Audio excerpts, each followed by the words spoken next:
Haleh Esfandiari is director of the Wilson Center's Middle East program, and Robert Litwak is vice president for scholars and academic relations and director of international security studies. They join us for this edition of Now. We've been waiting for this one for a long time, a chance to talk about a deal on Iran's nuclear program, which finally happened. Haleh, critics of the deal will point to the celebration in Iran over the deal, that if it's good for Iran, it can't then be good for the U.S. and its allies. What is your analysis of this? The celebration in Iran was that because people have been waiting for this moment for over 10 years. And they are now hoping that with the deal, eventually the end of June, the sanctions will be lifted, Iran's isolation will end, they will join the community of the world, there will be more social freedom and more access. So their hopes go way beyond the nuclear program. Unfortunately, yes. Yeah. Rob, in terms of the deal, any deal, there's compromise on both sides. So what would you highlight for us as the best points about this deal? And then maybe are there any weaknesses? Well, precisely. It's a balance sheet. And what was interesting in the days after the agreement was concluded, each side would emphasize those aspects that they wished to emphasize. So on the Iranian side, as Haleh brought out, the leaders emphasized that they'd preserve their right to enrich uranium and to retain a civil nuclear energy program. The American side, of course, emphasized the curtailment of the program that was embodied in the agreement. I think in terms of disappointments, Haleh alluded to on the Iranian side, there may be a belief that this can lead to some kind of transformation of the relationship. On the American side, there's been the criticism that's been voiced has been of two types. First, that it doesn't address other areas of Iranian concern, like its state sponsorship of terrorism and its regional policies. And secondly, more specifically to the agreement, it doesn't dismantle anything.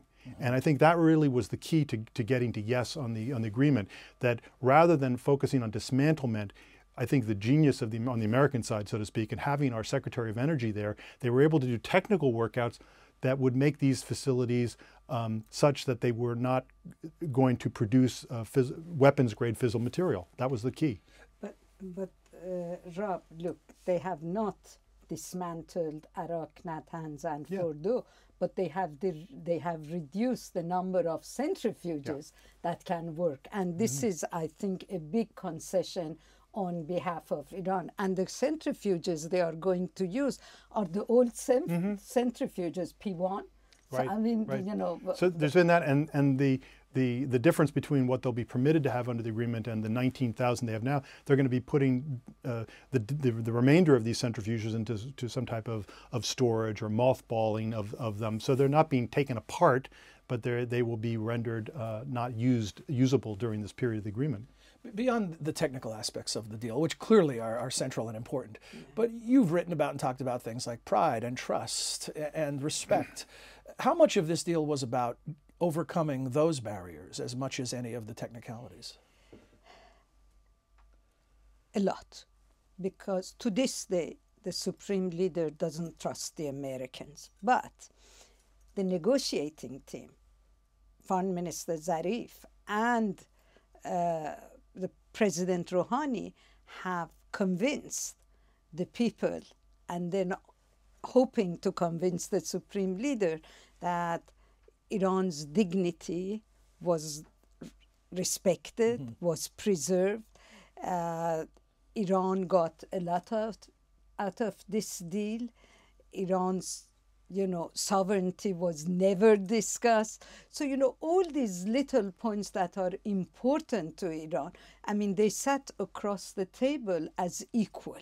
On the one hand, the P5+1, on the other hand, the Iranian delegation. That's why when Mr. Zarif went back to Tehran, he got a hero's welcome. People went to the airport, welcomed him, and so on. Is it too optimistic to suggest, or too simplistic to suggest that if you treat Iran with that type of respect, they'll reciprocate? That will encourage a better behavior? Or will they have their own agenda independent of any treatment? Look, John, my argument has been, if you include Iran, they will behave. If you exclude them, if you ostracize them, they will be up to all sorts of mischiefs. Will they give up their role in the Middle East? No. But at least if they have a seat at the table when you discuss Syria, for example, and even Yemen, then they will act like a respectful Middle East power. Rob, back to the technical aspects. I hearken back to Cold War language of trust but verify. Is there enough opportunity to verify? This agreement embodies a really remarkable set of intrusive inspections. I mean, and I think analysts who follow the nonproliferation side were surprised at how rigorous the inspection regime is.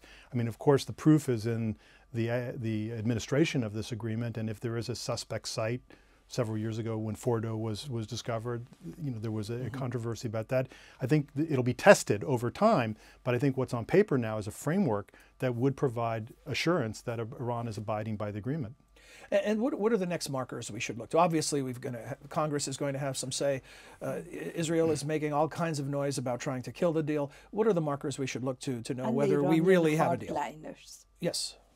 Well, I think there's an interesting kind of duality here, you know, or a similar dynamic on both sides. And Haleh can speak to the hardliners and where they're coming from. But on the American side, the issue really, the structure of the debate is the same as it was 10 years ago or more, which is the problem the conduct or the behavior of the regime or the character of the regime? And I think a lot of the opponents of the regime, of this agreement are expressing that disagreement because it doesn't address these other aspects of conduct, whereas the administration is saying, let's judge this agreement in its own right, addressing an urgent problem. The Iranian hardliners have been saying that the negotiating team did not respect the red lines of the supreme leader, and they made too many concessions and didn't get anything in return. But so far, as we are speaking now, the supreme leader has not expressed any opinion since this framework was announced. So we are all waiting to see what he says.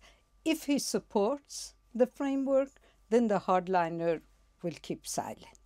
If he doesn't, and if he expresses his skepticism, then the hardliner will continue criticizing the negotiating team and President Rouhani.